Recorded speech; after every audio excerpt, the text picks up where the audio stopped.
안녕하세요. 혹시 여러분은 지옥으로 들어가려는 입구에서 누군가 저를 막아주었다면 어떤 기분이 들까요? 그 누군가를 은인으로 생각하며 감사하게 생각하겠죠. 그렇지만 저는 좀 달라요. 저를 막아주었던 은인이 선의로 그런 행동을 한 건 아니었거든요. 하루에도 수십 번 천국과 지옥을 오고 가며 고민에 시달렸던 저를 구해준 사람이 저의 상간녀였거든요. 지인들이 제 이야기를 들으면 진짜 잘 됐다며 웃으며 소리칠 정도로 절묘했던 저의 이혼 이야기를 다른 사람들과도 나누고 싶어 글을 올리게 됐네요. 이제 정말로 모든 게 끝났으니까요. 제 이혼의 시작은 직장으로 찾아온 한 사람 덕분이었어요.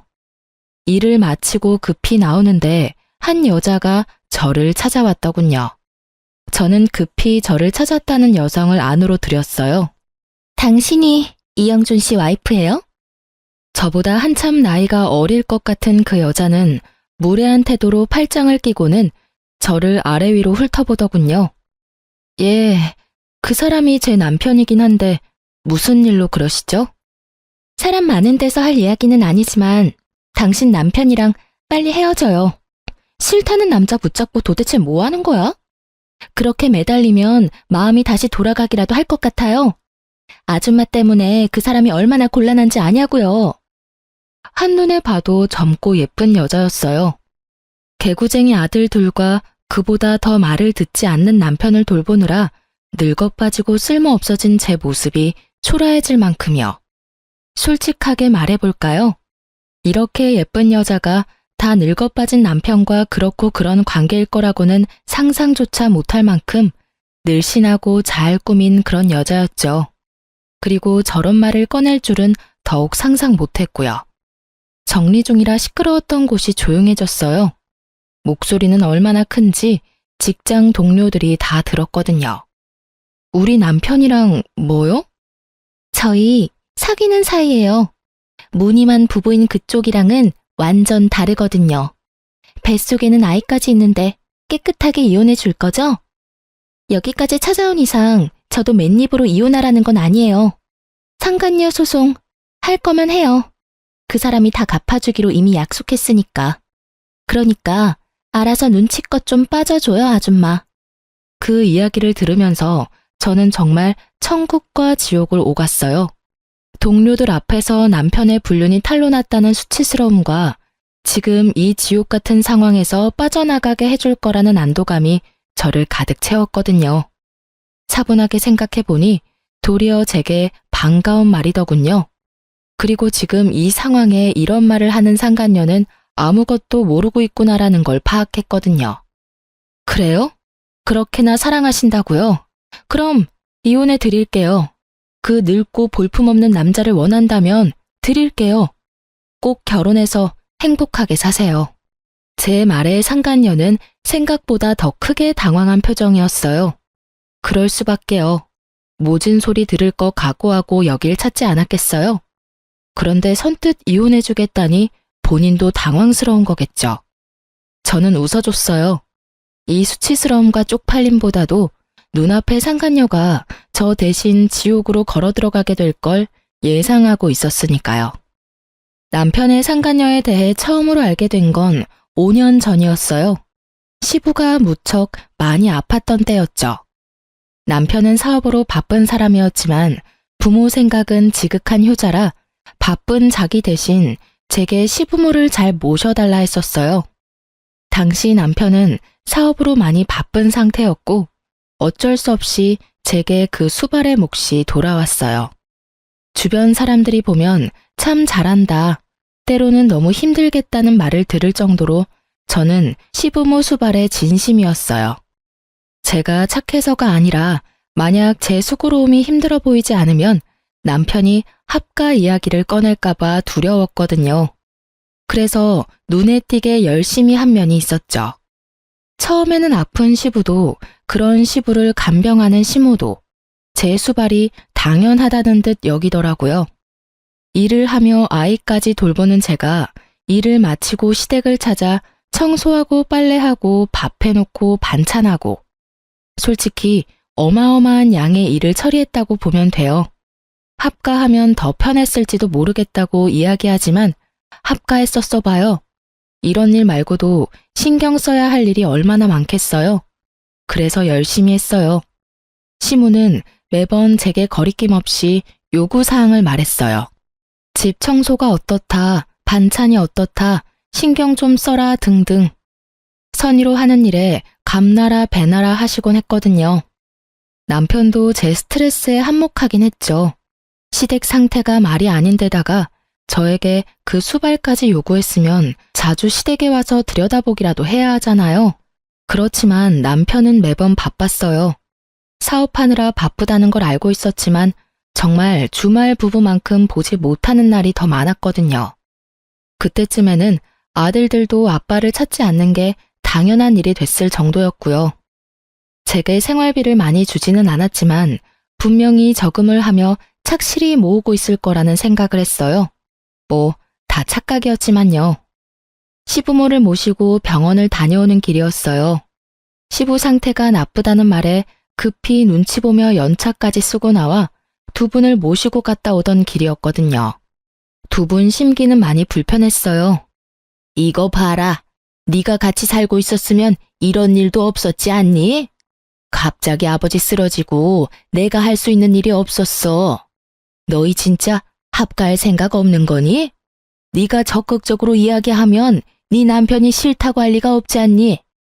어머님, 아들들 이사하면 학교도 다 옮겨야 하고 애들 친구들하고도 다 헤어져야 하잖아요. 예민한 나이인데 좀 이해해 주세요. 그리고 제 직장도 시댁에서는 너무 멀어서. 그러니 하는 말 아니냐? 직장을 우리 집 근처로 옮기던지. 그리고 손주들이야 뭐가 그리 중요해? 어른들부터 잘 챙겨야 아랫사람들이 잘 되는 거야. 그간의 제 노고 따위는 가뿐히 씹어드시는 시모 말에 기분이 상한 건 저도 마찬가지였죠. 제 시간, 노동력, 정신노동까지 써야 하는 일인데 합가라니 말도 안 되는 일이었죠. 그래서 간곡하게 안 된다며 운전에만 집중하고 있었어요. 그러다 길을 잘못 들게 됐어요.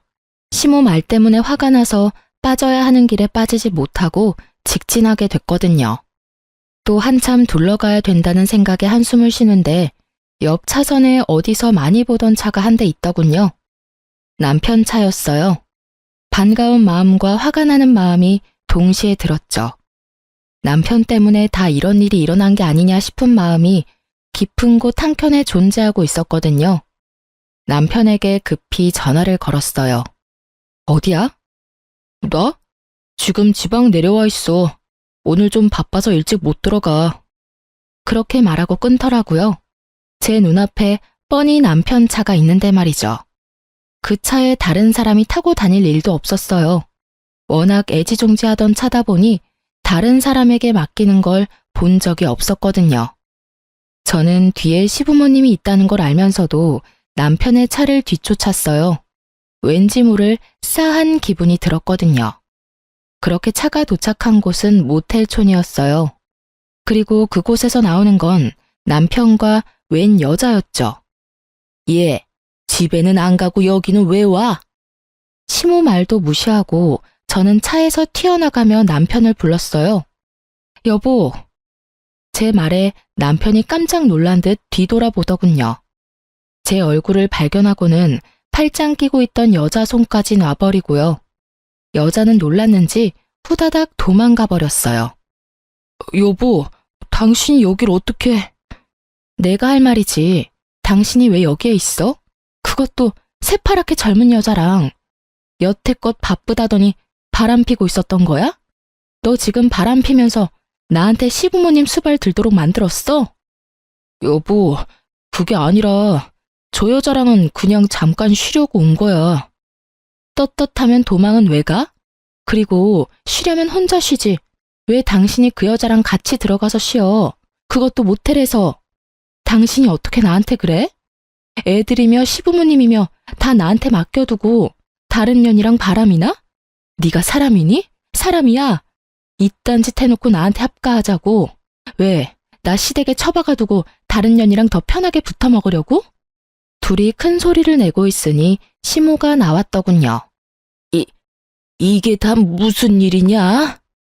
어머니가 여기 왜? 아버님 갑자기 상태 안 좋아져서 내가 두 분 모시고 병원 다녀오던 길이야. 연차까지 쓰고 병원 갔다 오는 길에 당신 차 보여서 따라온 거야. 그런데 나한테 지금 당신이 무슨 짓을 했는지 알기나 해? 미안해, 여보. 정말 딱 한 번 만난 사이야. 당신이 생각하는 그런 일 없었어. 거짓말하지 마. 한 번 만난 여자 아니잖아. 당신이 원하면 이혼해 줄게. 나랑 이혼하고 그 여자랑 살면 되지. 무슨 헛소리야? 나는 당신이랑 이혼할 생각 없어. 진짜 내가 잘못했어. 그러니까 화 풀어, 응? 영준이, 너 이 녀석 도대체 뭐 하는 놈이야? 며느리를 놔두고 네가 바람을 펴? 이 호로 자식 같으니라고. 남편과 제가 싸우는데 시모가 버럭 화를 내더군요. 저도 그렇게 화내는 거 처음 봤어요. 아들 사랑이 지극하신 분이셨거든요. 그런 시모가 아들에게 화를 냈으니 저도 당황했죠. 잘못한 놈이 그렇게 뻔뻔하게 용서를 구해? 이 망할 놈의 자식. 네가 부모 보는 앞에서 그런 짓을 하고도. 저는 화가 나서 남편을 두드려 패는 시모를 말리고 제 차에 다시 태웠어요. 화가 끝까지 난 저는 다 때려치우고 어디론가 가버리고 싶었어요. 그치만 차에는 아픈 시부가 있고 시모도 충격받은 상태이니 어쩔 수 없었죠. 남편에게 모시고 가라고 하려는데 남편에게 급한 전화가 왔어요. 전화 받는 남편놈 놔두고 시모 다시 태워 시댁으로 향했어요. 합간이 뭐니 제잘되던 시모도 아무 말 없어졌고요. 시댁에 시부모님을 모셔두고 나오려는데 시모가 절 붙잡더군요. 예, 너희 정말 이혼할 거니? 그건 아니지? 모르겠어요. 약 받아온 건 식탁에 둘게요. 그리고 좀 있으면 제가 배달해 놓은 갈비탕도 올 거예요. 결제했으니 받아서 드시기만 하세요. 예, 이런 말 하기 그렇지만 한 번만 용서해 주거라. 내가 너에게 사과하마. 내 아들이라서가 아니라 한 번은 용서할 수 있지 않니? 대신이라고 하기엔 좀 그렇지만 내가 해줄 수 있는 게 있을 거야. 너희 시아버지가 가지고 있는 집이 있지? 그거 너한테 주마. 아들이 둘이나 있고 여태껏 가정 잘 꾸려왔으니 이혼은 하지 말거라.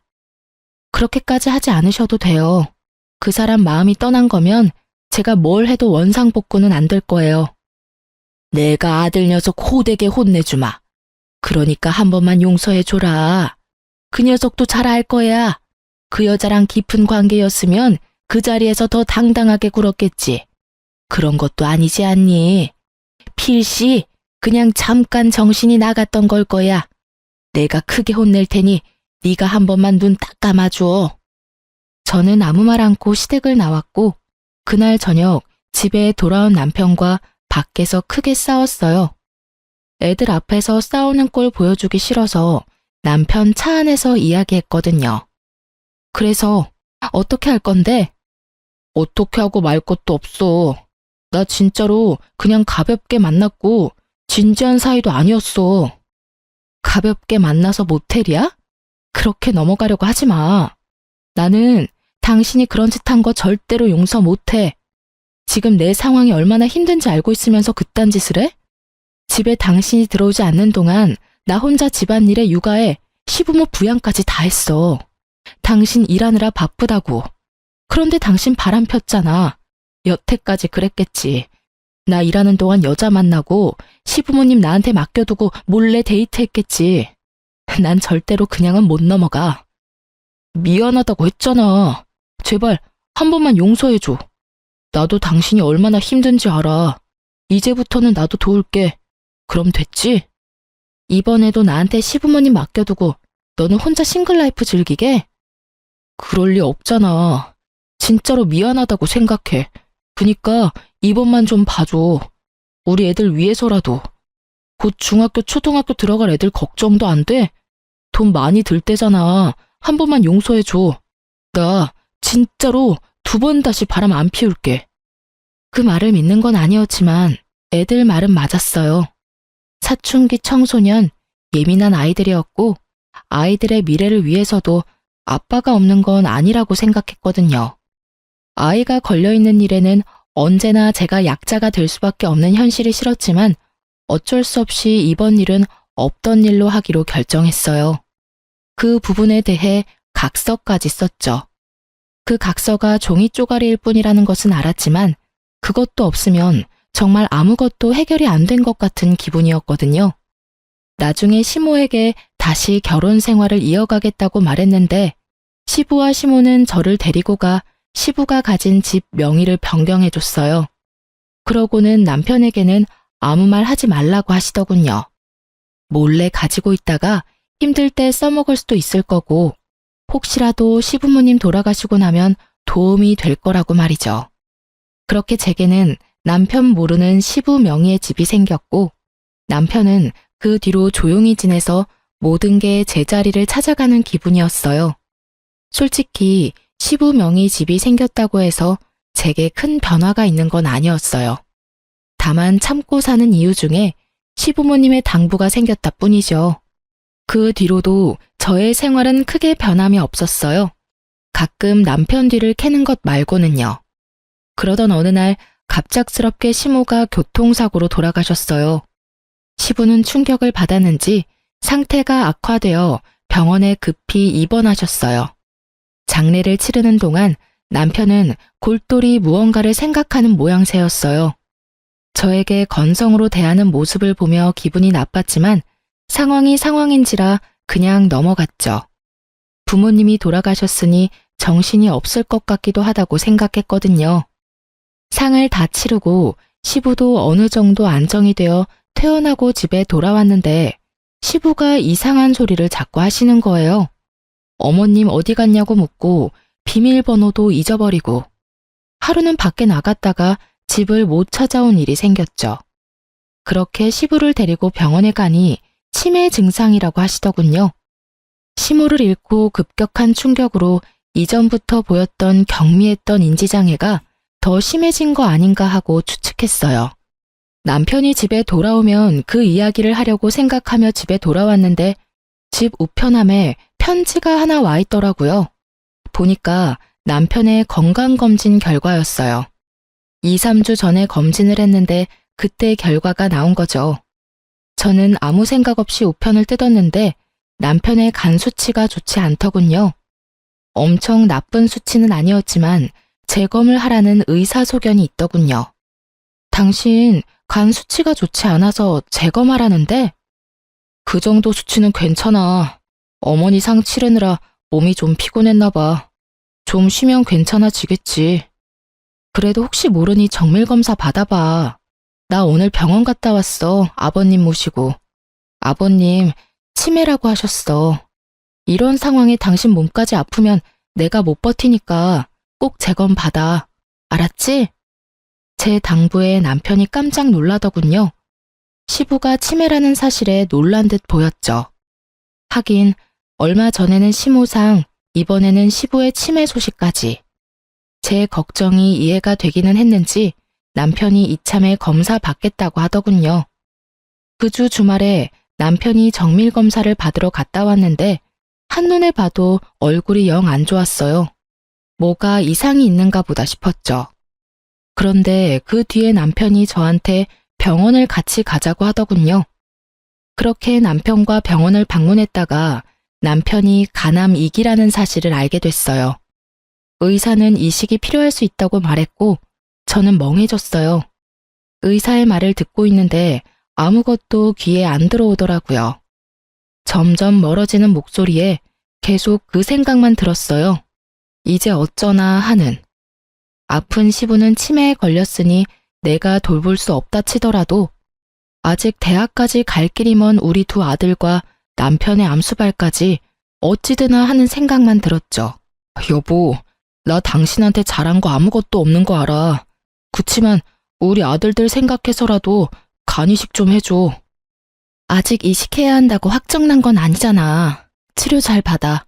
우선 이식 안 하고 끝내는 선이면 제일 좋지. 저는 선뜻 이식을 해주겠다는 말을 하지 못했어요. 제 몸이 축나면 어린 아이들은 어쩌나 하는 마음이 먼저 앞섰던 것이 사실이에요. 그리고 무엇보다도 이 남자는 저를 배신한 적이 있으니까요. 아마 남편의 외도를 몰랐다면 저는 기꺼이 제 간도 내어줬을 거예요. 그렇지만 이미 한 번의 외도를 겪었으니 고민이 되는 거였죠. 남편은 집에 있는 동안 간이식에 대해 끈질기게 제게 물어왔지만 저는 계속 그 이야기를 피했어요. 그리고 남편은 치료를 위해 병원으로 들어가게 됐고 남은 저는 남편이 항암 치료받고 돌아올 집을 청소하기 시작했죠. 암 환자에게 더러운 환경을 제공할 수는 없으니 깨끗하게 집안을 치웠어요. 남편이 쌓아둔 물건들을 청소하는 중에 너무나 충격적인 걸 발견하고는 그 자리에서 주저앉았어요. 이혼 신고서였어요. 그것도 작성이 되어 있는 신고서였죠. 제가 써야 할 부분만 남겨두고 나머지는 빼곡히 채워진 서류를 보며 저는 이를 악물었어요. 아마 이 서류가 자신의 암 진단 소식을 듣고 쓰여지지는 않았을 거예요. 분명히 암 진단 되기 전에 쓴 거겠죠. 그러니 지금 저한테 간이식 나팔을 불며 해달라고 난리인 거고요. 저는 자리에 앉아 그 분노를 고스란히 곱씹고 있었어요. 정말 욕이 한 바가지 나올 것 같았죠. 제가 뭐 때문에 이 집을 이렇게 청소하고 있는데 내 뒤통수를 치려고 준비를 하고 있었다니. 열받은 저는 청소며 뭐며 다 때려치고 남편이 쓰던 그 방을 그냥 더러워진 그대로 놔둬버렸어요. 그리고 이혼 서류 사진을 찍고 그걸 챙겼어요. 남편 놈이 원하는 게 뭔지 정확히 알아야 하니까요. 그 다음날 일을 하러 가서도 그 이혼 서류 생각만 했어요. 남편 놈이 왜 나와 이혼을 하려고 하는 것일까? 그 생각이 들었죠. 그리고 그 생각의 끝에는 여자가 있었어요. 남편은 외도를 한 적이 있었잖아요. 그때는 그냥 노는 사이라며 헤어졌지만 여태껏 만나고 있었을 수도 있죠. 그러면 좀 더 깊은 사이가 됐을 수도 있고요. 그렇게 하루 종일을 그런 생각과 씨름하며 스트레스 받던 제게 그 여자가 찾아온 건 퇴근하기 직전이었어요. 그리고 그 여자가 제게 남편과 헤어져 달라고 하더군요. 그 이야기를 들으면서 그 여자는 저를 화나게 할 작정이었던 것 같아요. 제가 화를 내면 낼수록 이혼이 더 가까워질 거라고 생각한 듯 하고요. 그렇지만 그 여자는 아무것도 모르고 있는 것 같더라고요. 하긴 남편 놈이 그 이야기를 상간녀에게 할 리가 있겠어요? 아프다는 이야기하면 떨어져 나갈 게 분명할 텐데 게다가 수발 들라는 걸 상간녀에게 말할 수나 있겠어요? 그러니 조강지처에게 이혼 서류 낼 시간을 미루면서까지 간이식을 원하는 거겠죠. 이 좋은 기회를 제가 놓칠 필요는 없었죠. 나를 호구로 보는 남편 새끼랑 그런 남편 새끼랑 붙어먹은 상간녀 둘에게 모두 제가 지니고 있는 짐덩이를 넘겨버리면 그만이니까요. 정말이죠? 진짜 그 사람이랑 헤어질 거죠? 그럼요. 헤어져 줄게요. 저도 이미 마음 뜬 사람 붙잡고 싶은 생각 없어요. 그런데 당신 여기 온 거 남편이 모르죠? 알면 분명히 말렸을 테니까요. 지금 당장 저랑 이혼하면 손해보는 건 남편 놈이잖아요. 그러니 지금 상간녀의 저 행동은 남편 상황을 모르고 혼자 벌인 일인 거죠. 상간녀가 이렇게 일을 벌려준 덕분에 저는 지옥의 입구에서 빠져나올 수 있게 됐잖아요. 상간녀도 흠칫하더군요. 그러면 내일 이 근처에 있는 대학병원 앞에서 만나요. 제가 남편도 데리고 나올게요. 어? 그 사람 이번에 출장이라서 며칠 못 본다고 했는데? 제가 데려올 수 있으니까 당신은 아무 말 하지 말고 대학병원 앞으로 오기만 해요. 내가 다 알아서 할 거니까. 이혼 서류도 작성해서 갈 테니까 걱정 말고 와요. 제 말에 상간녀가 의심의 눈빛을 보내더군요. 왜 이렇게 협조적인지 궁금했겠죠. 그래서 제가 말했어요. 그 사람 저번에도 바람 피웠어요. 두 번째 바람 피면 끝이라고 말했으니 끝인 거예요. 저도 미련 없고 재산 분할만 잘 끝나면 더 이상 볼 필요 없는 사람이거든요. 제 말에 그제야 의심을 거둔 상간녀가 약속 잊지 말라며 나가더군요.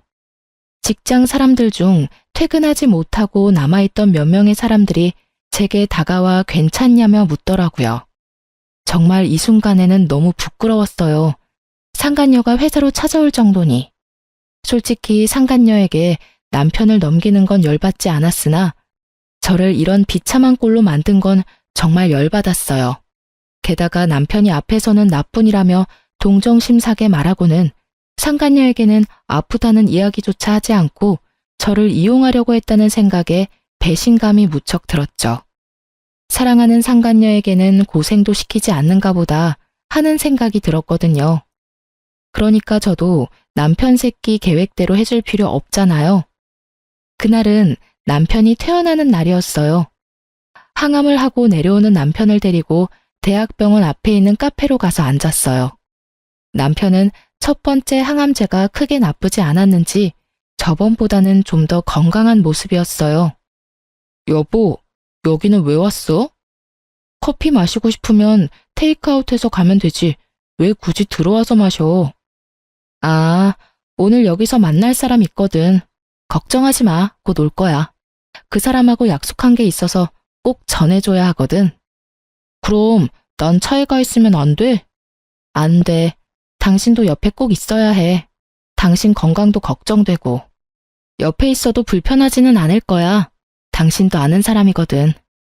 제 말이 끝나기가 무섭게 상간녀가 카페 안으로 들어오더군요. 앉아있는 저와 뒤돌아 앉아있는 남편을 보며 환하게 웃음 지으면서요. 저도 일어나면서 아는 척했죠.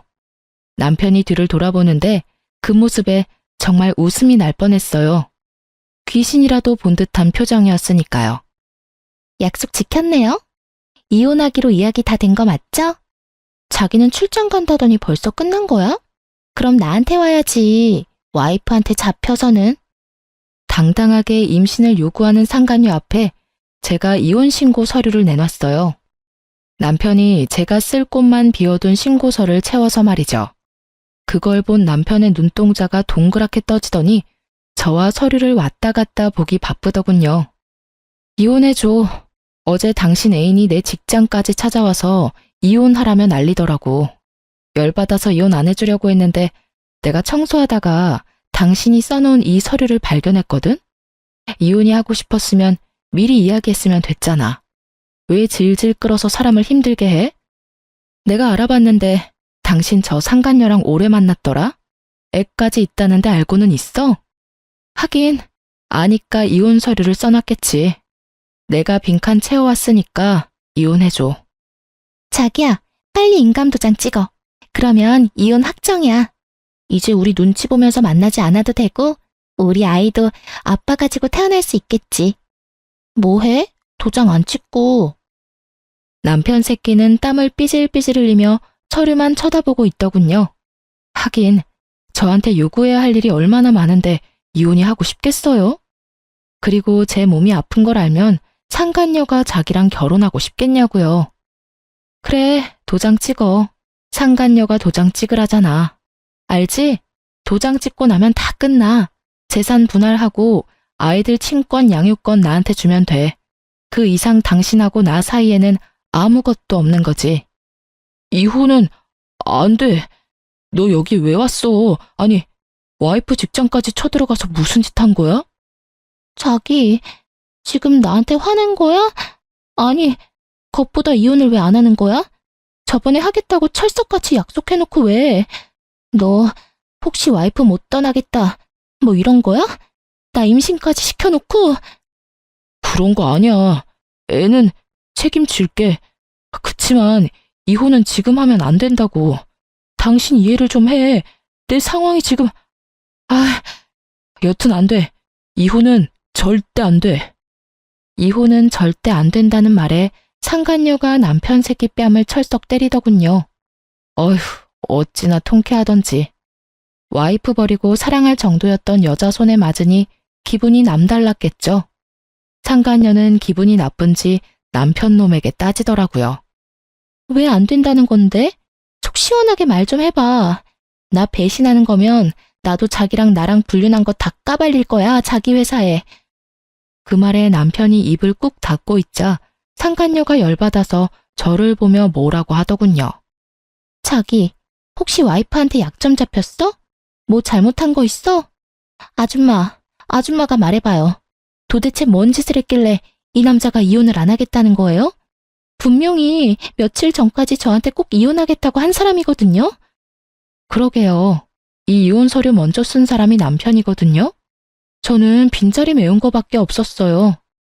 그런데 이혼을 왜 안 해줄까? 최근에 바뀐 건 그것밖에 없네요. 우리 대학병원 앞에서 만난 이유도 그것 때문이에요. 사랑하는 상간녀 상처받을까봐 가남 이기인 것도 말 안 했나 보네? 남의 입으로 듣기 싫었을 텐데. 미안해요. 시간 좀 더 있었으면 남편이 당신한테 말해줬을 거예요. 안지 얼마 안 돼서 저한테 간이식 해달라고 끈질기게 요구하고 있었거든요. 전 남편이 예전에 바람핀 것 때문에 간 주겠다고 약속도 못하고 있었는데 잘 됐죠. 이렇게 간 줄 수 있는 건강한 상간녀가 있으니까요. 아, 그런데 애가 뱃속에 있으니까 애는 낳고 줘야겠네요? 뭐, 그건 두 사람이서 알아서 하세요. 어차피 내 간만 아니면 되니까요. 이혼하면 간 줄 필요도 없죠. 하긴, 이혼하지 않아도 줄 생각은 없어졌지만, 제 말에 남편 놈이 식은땀을 줄줄 흘리며 입을 답싹거리더군요. 그리고 상간녀는 너무 놀랐는지 아무 말도 안 하고요. 왜요? 남편 달라면서요. 줄 테니까 알아서 잘 가져가요. 이혼 서류도 썼으니 도장만 찍으면 이혼하는 거예요. 약속대로 해주겠다는데 왜 그렇게 얼굴이 질렸어요? 제 말에 상간녀가 갑자기 아주 얌전해지더군요. 이번에는 남편이 상간녀 모습을 보더니 쌍심지를 켜더라고요. 내가 이혼하면 간이식 못 받아. 그리고 당신 힘들게 할 수도 있어.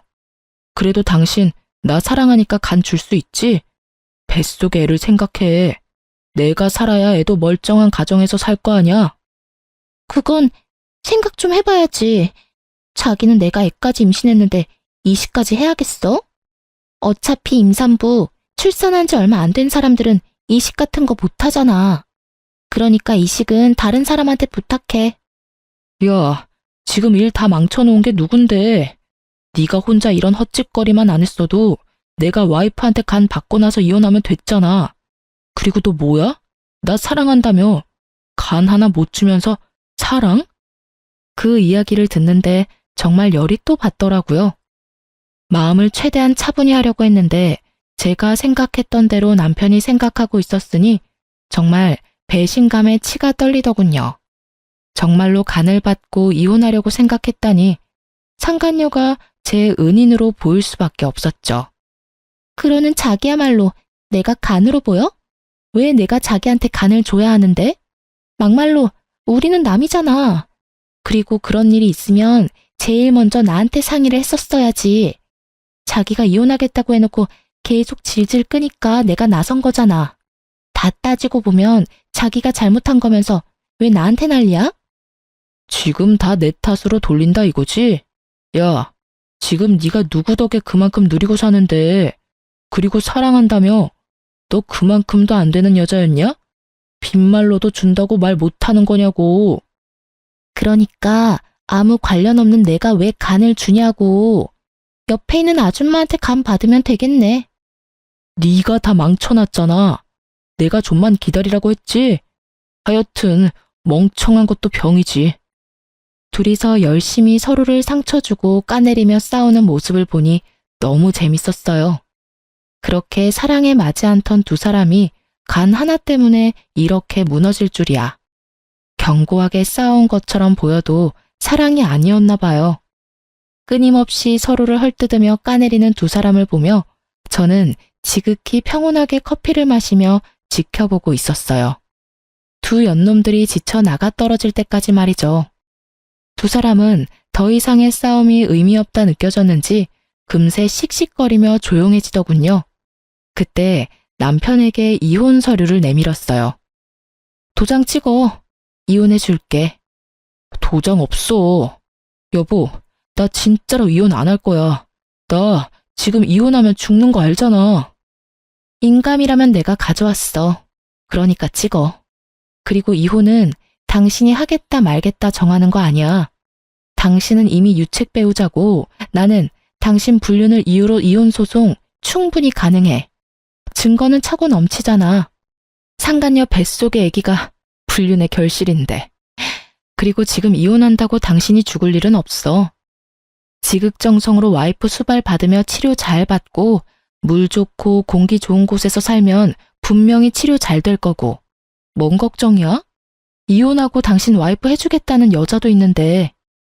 여보, 제발. 이 여자랑 지금까지 싸운 거 안 보여?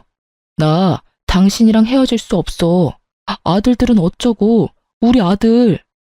다른 아들 생기겠지. 딸인지 아들인지는 모르겠지만. 자식이 하나뿐인 것도 아닌데 무슨 아들 걱정? 그리고 당신이 아들 걱정을 했으면 바람을 피지는 말았어야지. 이미 나랑 이혼할 준비까지 해놓고 아들 핑계 대기는? 내가 아무것도 모르는 년처럼 보이지? 다 알아. 당신의 그 얄팍한 생각이 눈에 보여서 미치도록 짜증난다고. 간? 염치도 양심도 없는 놈아. 그걸 왜 나한테 이야기해? 이혼하고 재혼할 여자한테 부탁하라고. 제 말에 상간녀는 고개를 돌려버렸고 남편 놈은 결국 인감을 찍었어요. 강경한 제 모습에 남편도 당황한 듯 보였거든요. 그리고 상황이 여기까지 왔는데 이혼을 하지 않는 것도 이상했죠. 그렇게 저는 남편과 이혼을 했고 친권과 양육권은 제가 가져오게 됐어요. 아이들은 바람펴서 이혼하려 했던 아버지를 아버지로 생각하지 않았거든요. 남편이 아픈 것이 불쌍하지 않냐고 생각하는 사람들도 있었어요. 그래도 아픈 사람인데 참고 살아야 한다고요. 그런데 참고 살면 남는 게 뭐죠? 이미 남편의 마음은 제가 아닌 다른 여자에게 있고 새로 태어날 아이에게 있는데 그러려고 이혼까지 생각한 남자에게 제가 뭐하러 미련을 둬요. 두 사람이 치고받고 싸우는 모습에 둘이 헤어진 줄 알았는데 아니더군요. 두 사람이 화해를 했는지 저와의 이혼 후 상간녀와 결혼을 했더라고요. 그때도 콧방귀만 꼈어요. 끼리끼리 똑같은 것들끼리 만나서 얼마나 잘 살겠나 싶었죠.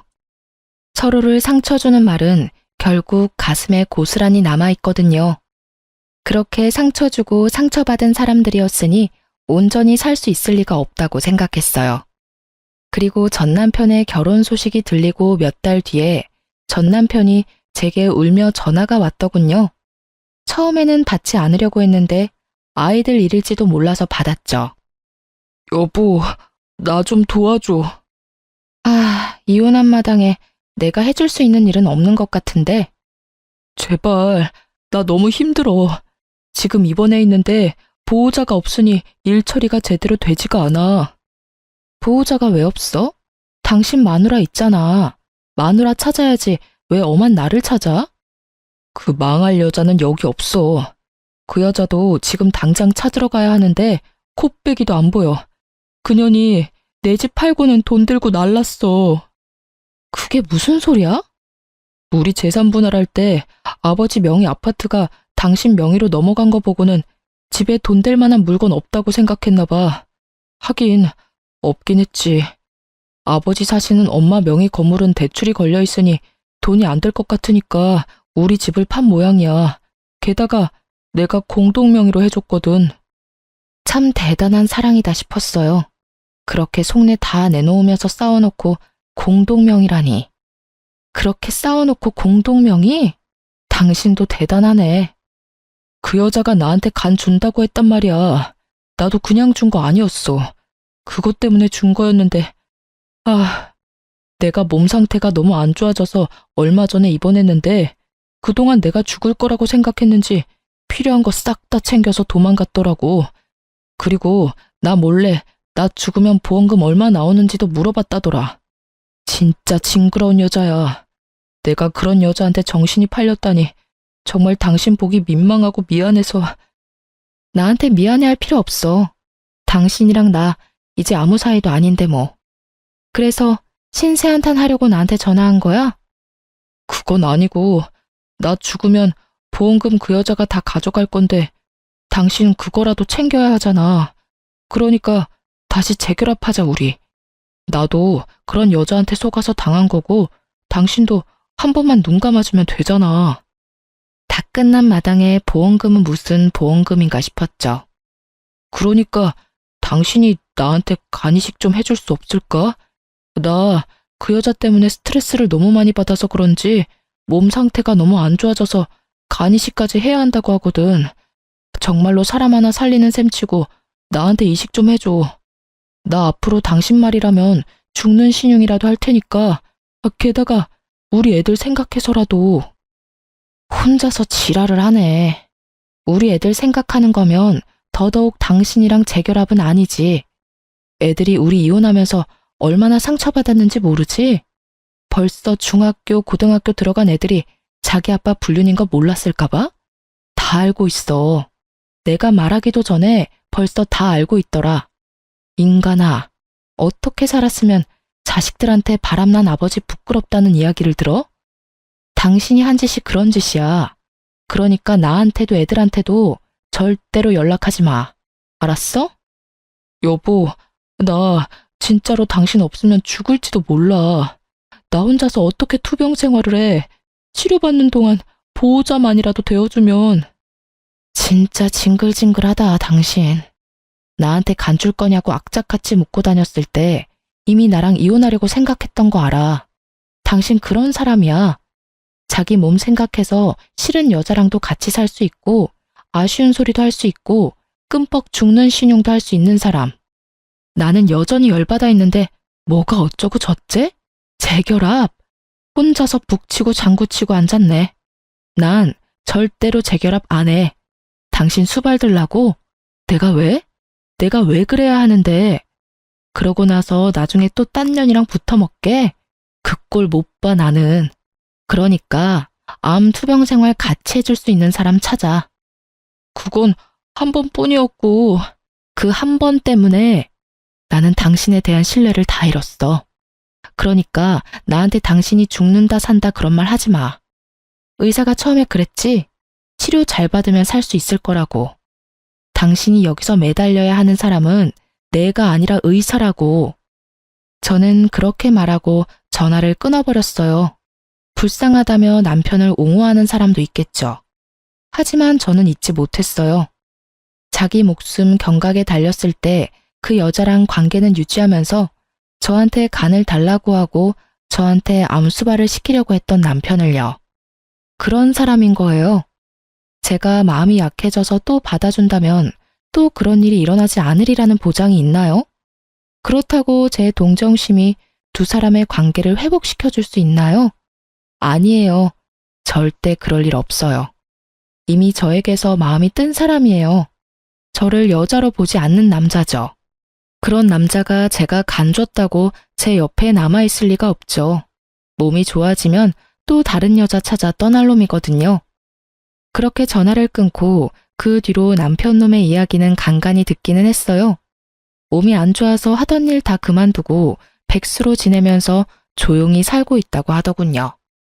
예후가 나쁘지는 않았지만 그리 좋지도 않아서 계속 현상 유지만 하고 있는 모양이었죠.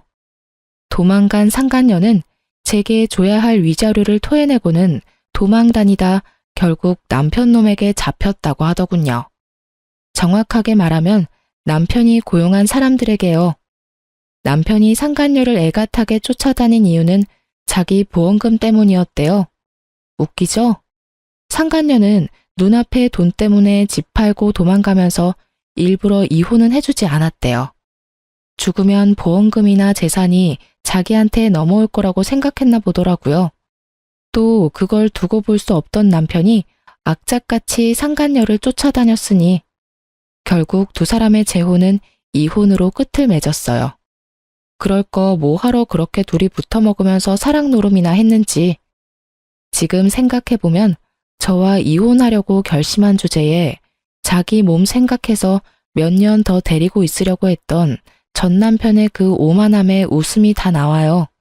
그리고 이 기회를 빌어 상간녀에게 아주 고마운 마음을 전하고 싶네요.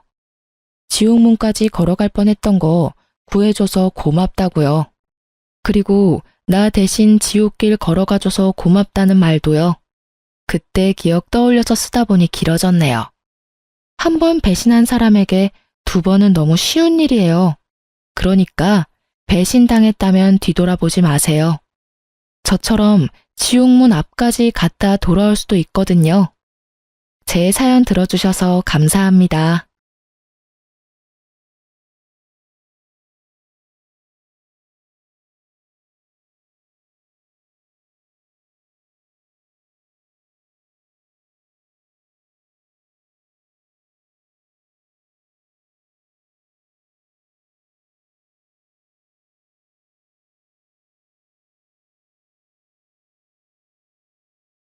안녕하세요.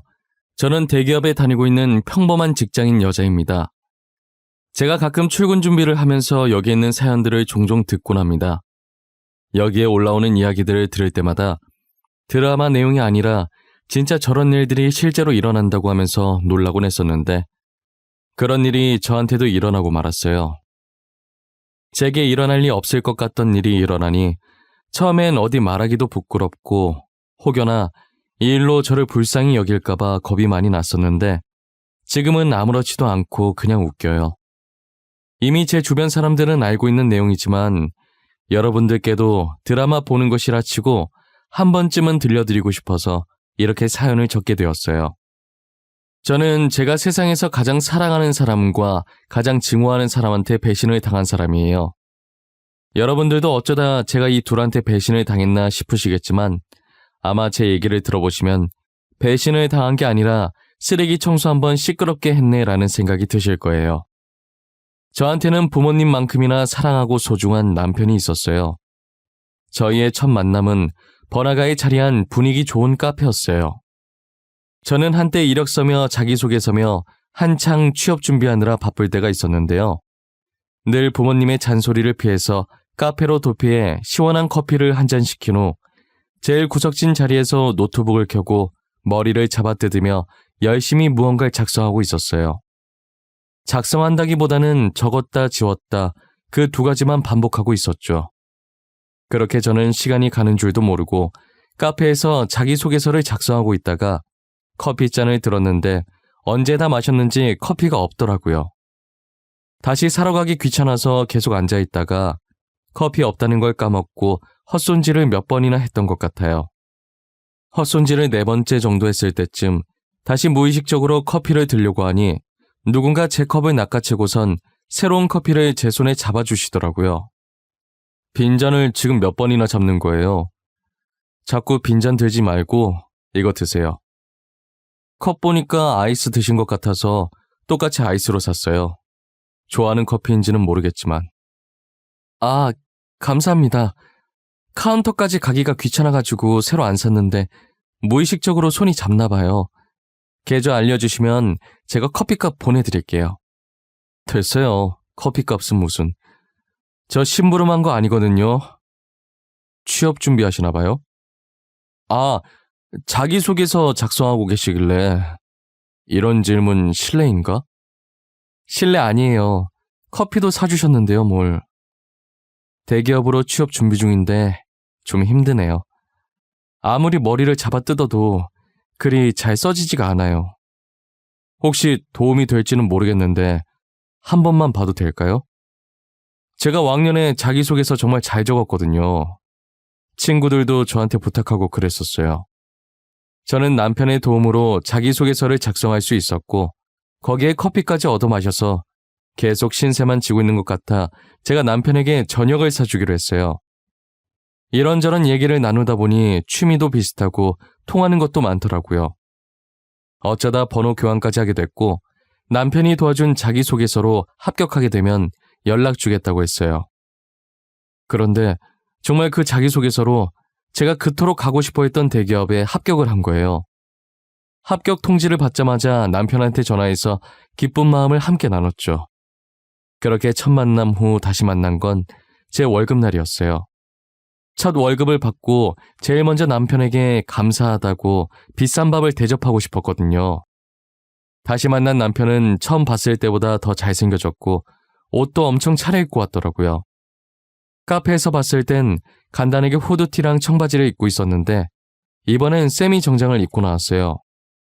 세미 정장을 입은 남편의 모습을 보니 순간 제 심장이 아플 정도로 뛰기 시작하는 거예요. 저는 혹시나 심장 뛰는 소리를 들킬까봐 조마조마하고 있는데 그걸 아는지 모르는지 남편은 해사하게 웃으면서 작은 꽃을 내밀더니 제게 축하한다고 말해주더라고요. 저는 남편에 대한 제 마음이 들킬까봐 괜히 일부러 툴툴거렸어요. 고맙네요. 근데 오늘 왜 그렇게 차려입고 나오셨어요? 낮에 선이라도 보고 오셨어요? 이렇게 차려입으시니까 카페에서 봤을 때랑은 좀 분위기가 다르네요. 왜요? 더 남자다워지고 더 잘생겨져서 설렜어요? 오늘 고백하는 날이라 차려입어봤어요. 여자가 봤을 땐 어때요? 이 복장으로 고백하는 거 괜찮아요? 아니면 좀 오버했나? 뭐 깔끔하고 단정한 게 괜찮네요. 고백하셔야 하는데 옷에 음식 냄새 배어서 어때요? 고백하고 오시지. 아니다. 고백하고 오면 내가 여자니까 아무래도 상대방이 싫어하지. 하긴 옷에 음식 냄새 배어오면 싫어하겠죠? 그쵸? 나중에 산책로 걸으면서 고백하려고 했는데 안 되겠다. 그냥 지금 해야겠다. 지금이요? 여기서요? 뭘 어떻게... 설마 전화나 문자로 하겠다는 거예요? 전화랑 문자 고백 그거 진짜 최악이에요. 고백은 상대방 얼굴을 직접 보고 해야지. 지금 뭐 하세요? 남편이 제게 고백할 사람이 있다길래 순간 남편에게 잠깐 마음이 갔던 제 자신한테 괜히 화가 나서 더 툴툴거리게 되더라고요. 그런데 갑자기 남편이 제게 목걸이가 담긴 액세서리 케이스를 슬쩍 들이미는 거예요. 이건 뭔데요? 목걸이? 이쁘네요. 그래서 이 목걸이가 뭐 어쨌는데요? 이제 하다 이거 주면서 고백하는 게 좋을지 확인받는 거예요? 아니에요. 아까부터 왜 이렇게 목소리가 퉁명하실까? 혹시 저한테 화나신 거 있어요? 나 뭐 잘못했나? 잘못한 거 없는 것 같은데. 네, 그쪽은 잘못한 거 하나도 없어요. 그냥 제가 제 자신한테 화난 거예요. 이 목걸이 주면서 고백하면 여자분 좋아하시겠네요. 오늘 고백 성공하시겠어요. 그래요? 이거 제가 이나 씨께 드리는 목걸이에요. 이쁘다고 하니 다행이에요. 혹시나 별로면 어쩌나 했는데. 이 목걸이가 제 거라고요? 왜요? 아니, 싫다는 게 아니라 고백하는 분께 드리려던 거 아니었어요? 근데 이게 왜 제 거예요? 취업 축하 선물인가? 뭐 그렇게도 되겠네요. 취업 축하 겸 제 마음 좀 받아달라는 뇌물? 이렇게 고백할 건 아니었는데 사실 카페에서 처음 봤을 때부터 이나 씨한테 반했었거든요. 저는 목걸이 주면서 고백하는 게 좋을지 확인받는 거냐고 심술 가득한 목소리로 대답했었는데 알고 보니 그 목걸이의 주인이 저였던 거예요. 남편은 이렇게 고백할 건 아니었지만 카페에서 처음 봤을 때부터 자기 이상형이라 반했었다고 결혼을 전제로 자기랑 진지하게 만나보면 안 되겠냐고 하더라고요. 웃으면서 그렇게 얘기하는데 제 심장은 또 마음대로 힘차게 뛰기 시작하더라고요. 저는 잠시 상황 파악이 안 돼서 멍하니 떨떠름하게 있다가 남편이 자기 말 듣고 있는 거냐며 제 눈앞에 손을 왔다리 갔다리 하는 바람에 정신 차리고 고개를 세차게 끄덕였어요. 그렇게 저희의 연애는 마치 연애가 처음인 새내기처럼 풋풋하게 시작하게 되었어요. 저는 여러분도 알다시피 대기업에, 남편은 부모님 회사를 물려받으려고 후계자 수업을 듣고 있었어요. 사실 저도 연애만 했을 때는 남편 집안이 어떤지 잘 몰랐다가 상견례 하면서 알게 됐어요. 카페에서 봤을 때 대충 걸쳐도 귀티나 보이더니 역시나 어느 기업의 아들이었던 거죠. 부잣집 도련님이라고 해서 제 태도가 바뀌거나 남편의 태도가 바뀌거나 하진 않았어요. 제가 자신보다 못한 집안이라고 무시하지도 않았고 저도 저보다 부유한 집안이라고 해서 속물처럼 행동하거나 불편해하거나 하지 않았어요. 서로 좋아서 만난 것이기 때문에 저희에게 집안은 아무 필요가 없었거든요. 서로에 대한 마음만 변함없다면 아무래도 괜찮았어요. 저희는 빨리 결혼하게 될 줄 알았는데 3년 정도 긴 연애를 하고 결혼을 약속하게 됐어요. 이미 상견례는 다 마친 상태였고 결혼식 날짜만 다가오기를 기다리고 있었죠. 그러다 갑자기 저희 회사의 중요한 프로젝트가 앞당겨지면서 결혼을 3일 정도 뒤로 미뤄야 할 것 같은 상황이 생긴 거예요. 급하게 결혼 날짜를 변경할 수 없겠느냐고 예식장에 연락을 드렸지만 이미 예식장에 다른 날짜들은 예약이 꽉 차서 변경할 수가 없겠더라고요. 그렇다고 취소할 수도 없는 노릇이고 결국은 결혼식을 예정된 날짜에 하고 신혼여행만 미루게 됐어요. 그렇게 저희는 결혼식만 올리고 바로 신혼집으로 들어갔어요. 신혼집에서 첫 저녁밥을 차려 먹는데 이제야 결혼했다는 사실이 실감나면서 기분이 참 묘하더라고요. 같은 식탁에서 앉아서 색만 다른 수저를 들고 똑같은 그릇에 담긴 밥을 먹으니 이게 신혼이구나 싶었고 사람들이 왜 이렇게까지 결혼을 하고 싶어 하는지 이제야 좀 알 것 같았어요. 저는 앞으로는 평생 이 사람과 이 집에서 행복한 일만 가득했으면 좋겠다는 생각을 했어요. 하지만 제가 이런 행복한 상상을 한 지 몇 시간도 채 지나지 않아서 제 인생에서 최악이었던 불청객의 등장으로 인해 아름답게 꿈꾸던 결혼 생활은 산산조각이 나버렸어요. 처음으로 신혼집에서 자고 일어났는데 제 옆에 누워있어야 할 남편이 안 보이더라고요. 잠깐 화장실이라도 간 건가 싶어서 시간 확인하려고 침대 옆에 놔둔 제 휴대폰을 들었어요. 시계 밑에는 메시지가 왔다고 알림이 하나 떠 있는 거예요. 새벽부터 누가 보낸 건가 싶어서 눌러봤는데 내용을 보자마자 잠이 확 깨서 몸이 저절로 일어나지더라고요. 제게 메시지를 보낸 이는 다름 아닌 남편이었고 내용은 지금 다시 생각해도 기가 막히는데 아직 저희가 혼인신고를 하지 않은 상태니까 다른 거 할 필요 없이 그냥 깔끔하게 헤어지자고 온 거예요. 자기는 이미 짐을 다 정리했으니 저도 일어나는 대로 짐 챙겨서 각자 갈 길 가자면서요. 이게 무슨 자다가 날벼락을 맞은 건지 아직 잠에서 안 깬 건지 지금 제가 제정신이 맞는 건지 모르겠더라고요. 혹시나 해서 옷장이며 서랍이며 다 뒤져봤는데 남편 짐이 하나도 안 보였어요. 마치 제가 귀신이랑 결혼을 한 것 마냥 원래 아무것도 없었다는 듯이 깨끗하더라고요. 순간 아직 결혼 안 했는데 내가 착각하고 신혼집에 먼저 들어왔나 싶어서 헛웃음도 났었어요. 곧 있으면 출근도 해야 하는데 도저히 이 정신머리로는 회사 가도 일을 못할 것 같아서 반차를 썼어요. 도대체 이게 무슨 일인지도 모르겠고 여기 계속 있어봤자 답이 안 나올 것 같아서 일단 저는 전날 입주해서 얼마 없는 짐을 챙겨 그대로 친정으로 갔습니다. 친정어머니께서는 제 꼴을 보자마자 결혼하자마자 벌써부터 부부싸움 한 거냐고 난리시더라고요. 너 꼴이 이게 뭐야? 너 설마 신서방이랑 싸운 거야? 이거사, 너네 결혼한 지 1년이 지났냐 2년이 지났냐? 이제 겨우 하루 됐는데 벌써부터 부부싸움하고 이렇게 짐 싸서 친정으로 오면 어쩌자는 거야? 엄마 진정해. 나 신서방이랑 안 싸웠어. 그냥 자고 일어나 보니까 일방적으로 차여있던데? 웃기지? 나도 지금 이게 무슨 상황인지 모르겠네. 몰래카메라인가? 엄마, 혹시 내 뒤에 이경규 아저씨 따라오고 있어? 너 지금 무슨 소리 하는 거야? 지금 농담이 나와? 내가 알아들을 수 있게 얘기 좀 해봐. 뭐가 어쨌다고? 자고 일어나 보니까 차여 있었다고? 네가 신서방한테? 내가 차였더라고. 신서방한테. 나도 지금 이해가 안 되는데 엄마라고 이해가 되겠어? 자고 눈 떴더니 옆에 아무도 없고 신서방한테 헤어지자는 메시지만 와 있더라. 기가 차 아주. 너 어제 신서방한테 뭐 잘못한 거 있어? 잘 좀 생각해봐. 잘못한 게 있는지 없는지. 괜히 저러지는 않을 거 아니야. 안 그래? 괜히 저러면 진짜 걔는 또라이지. 엄마, 진짜 미치겠는 건 뭔 줄 알아? 아무리 생각해봐도 내가 잘못한 건 하나도 없다는 거야. 밥 잘해 먹이고 설거지도 내가 하고 첫날 밤 잘 보냈고 도대체 내가 뭘 잘못한 거냐고.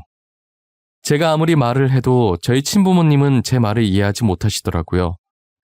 당사자인 저도 지금 벌어진 이 상황이 이해가 안 가는데 부모님은 오죽하시겠어요?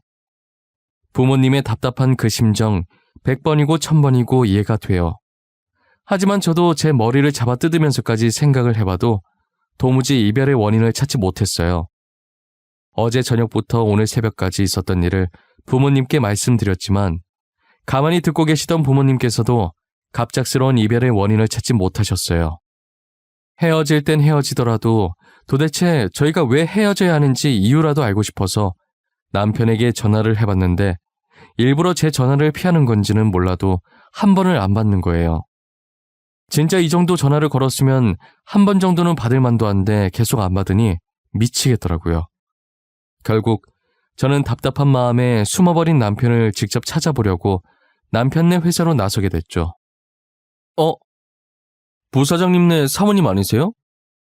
어제 결혼식에서 뵀던 것 같은데. 그런데 사모님께서 여기는 어쩐 일이세요? 아, 오늘 저희 대표님 만나러 오신 거예요? 아니요, 남편 보러 왔어요. 혹시 남편 회사에 안 왔나요? 지금 새벽에 나가서 아직까지 연락도 안 되고 혹시나 회사에 무슨 일이 생긴 건가 걱정돼서 와봤어요. 부사장님, 이번 주는 결혼식에다 애매하게 신혼여행 껴서 아예 쭉 연차 쓰시고 회사에 안 계세요. 아까 저희도 일 때문에 전화를 드렸었는데 연락이 안 되긴 하던데 혹시 잠시 친구 만나러 가신 거 아니에요? 아, 그래요? 고마워요. 제가 바쁜 사람 너무 잡고 있었네요. 미안해요. 하던 일 계속 봐요. 혹시라도 남편 연락되면 저한테 전화 좀 해달라고 해주세요. 부탁드릴게요. 진짜 미안해요. 저는 결국 그날 남편 머리카락 한 올도 보지 못하고 바로 회사로 출근했어요. 그리고 그 주 내내 폰만 들여다봤지만 남편에게 연락이 단 한 번도 오지 않았죠. 그 다음 주에 제가 다시 회사로 찾아가니 웬 모르는 여자랑 팔짱을 끼고 웃고 있는 거예요.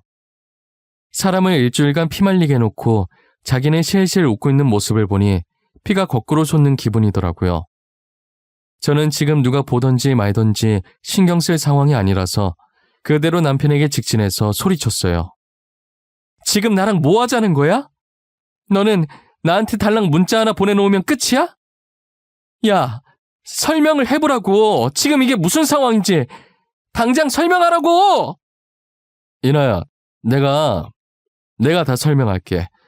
그러니까 여기서 이러지 말고 우리 나가서 얘기하자. 여기는 보는 눈도 많고 봐봐. 지금도 저렇게 우리 쳐다보고 있는 사람들이 있잖아.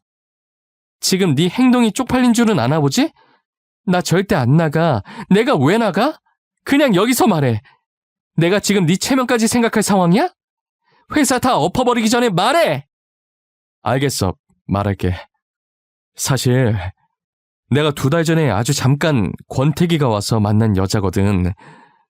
진짜 딱 한 번 실수했는데 임신이 되어버려서 어쩌겠어. 내 애인데 내가 책임져야지. 안 그래? 뭐? 지금 이 여자가 뭐를 했다고? 임신? 방금 임신이라고 했어? 이게 진짜 미쳤나? 야! 그때 결혼 날짜 잡은 후잖아. 이놈이 결혼 날짜까지 잡아놓고 이 짓거리를 해? 이거 아주 제정신이 아니네? 알고 보니 잠깐 만난 여자랑 딱 한 번 실수한 게 바로 임신이 되어버리는 바람에 제게 이별을 통보하고 급하게 근처 교회에 양해를 구하고 둘이서 몰래 결혼식을 올린 뒤 신혼여행을 갔다 왔다는 거예요.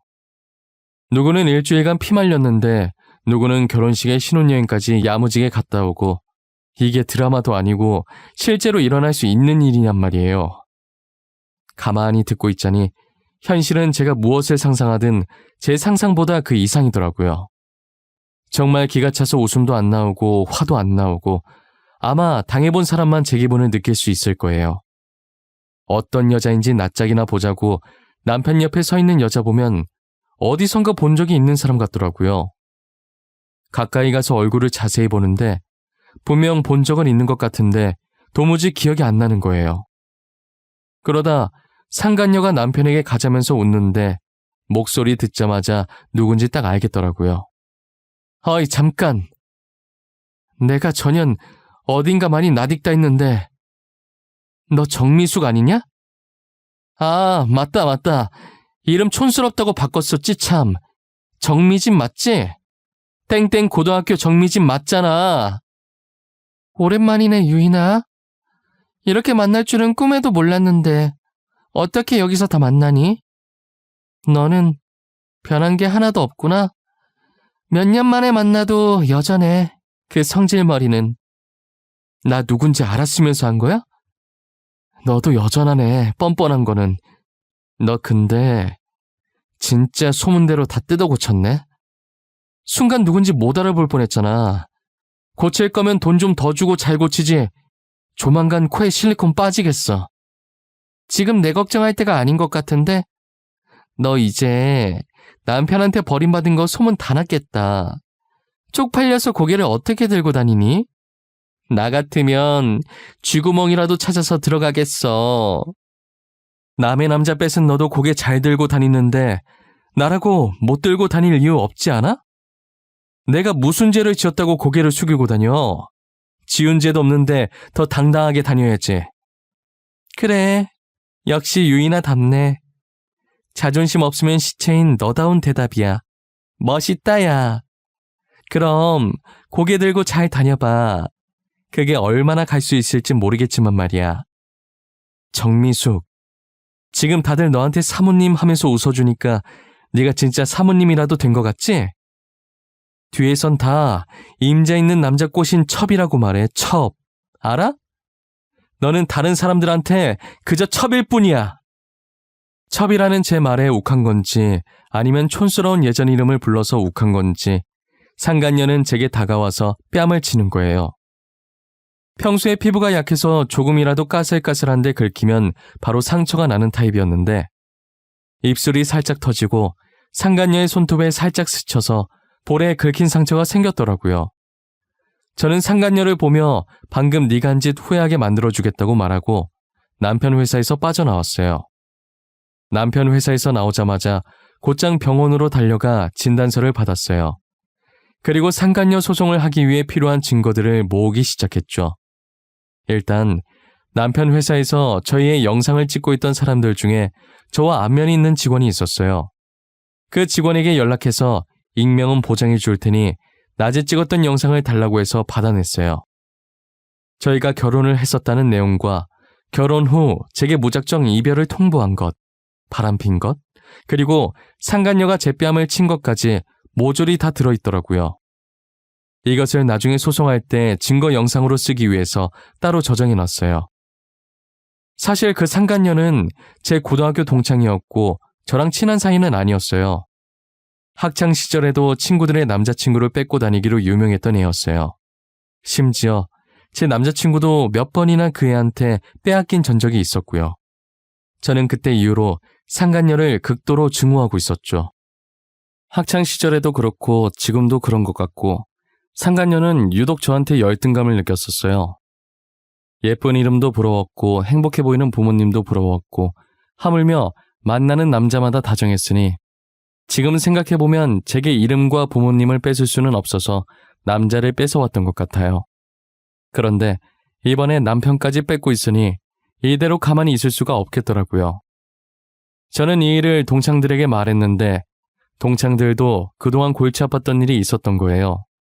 그 상간녀 때문에 이혼한 동창도 2명 정도, 이제 저 포함해서 3명이 있더라고요.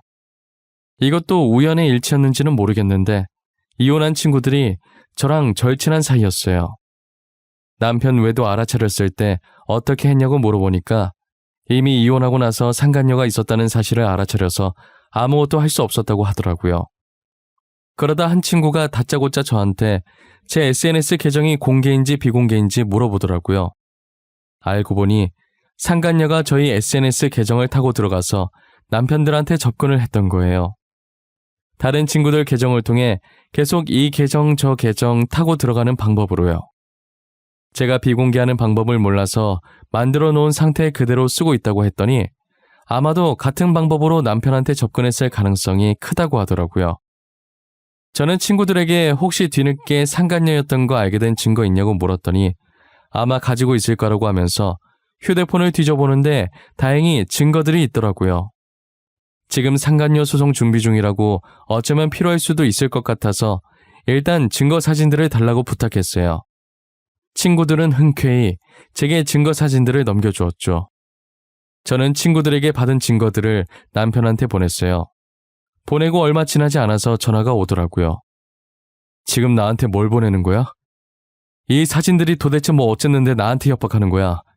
도대체 원하는 게 뭐야? 지금 내가 너한테 협박하는 걸로 보여? 하루라도 더 빨리 정신 차리라고 보내주는 거야. 내가 보내준 사진들이 지금 네랑 결혼한 그 여자의 실체야. 알아? 이게 다 그 여자가 저지른 짓들이라고? 거짓말 치지 마. 아니야, 그럴 리 없어. 미진이 그런 애 아니야. 너가 뭔가 오해하고 있는 거야. 내가 전에 네 회사 찾아갔을 때 못 봤어? 너도 다 봤잖아. 지금도 봐. 나한테서 너 뺏어갔잖아. 걔 원래 그런 애야. 친구 남자 뺏고 다니는 그런 애라고. 알겠어? 남편은 처음에 제가 잘못 알고 있는 게 분명하다고 제가 보내준 사진들을 믿지 않는 거예요. 제 말은 못 믿겠다고 상간녀한테 직접 확인해야겠다며 전화를 끊어버렸죠. 당사자한테 직접 확인을 한 것인지 다음날 되니까 저희 집에 찾아와서 무릎 꿇고 있더라고요. 잘못했다고, 제가 한 말이 다 맞았다고, 다시는 이런 일 없을 거라고 한 번만 용서해달라고 하는 거예요. 친정 부모님은 그 모습을 보고 노발대발 난리도 아니었죠. 저는 그 사진들을 본 상간녀 반응이 더 궁금하더라고요. 그래서 상간녀가 뭐라고 했는지 물어봤더니 상간녀는 제가 했던 것처럼 여전히 뻔뻔하게 나왔죠. 그 증거 사진 속에 있는 여자 자기 맞다고, 자기가 그랬다고, 그래서 이제 어쩔 거냐고 그랬다는 거예요. 계속 뱃속에 있는 아이 얘기를 꺼내면서 결혼 못 모른다고 했다더라고요.